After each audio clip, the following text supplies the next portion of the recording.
এখানে যত মানুষ আছে রে আল্লাহর বান্দা, সব কি চরমনায়ের মুরিদ? সব চরমনায়ের মুরিদ? সব আমি হাফিজুর রহমানের গোলাম? সব কওমি মাদ্রাসার ছাত্র? সব তাবলীগের ভক্ত? আওয়ামী লীগের লোকের অভাব নাই, বিএনপি মানা লোকের অভাব নাই। যত আলিয়া মাদ্রাসার ছাত্র, কলেজওয়ালারা আছে, স্কুলের ছাত্র আছে, সমস্ত শ্রেণী পেশার মানুষ,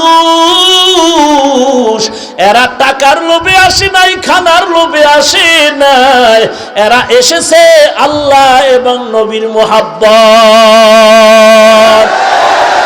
কথা ঠিক নেই?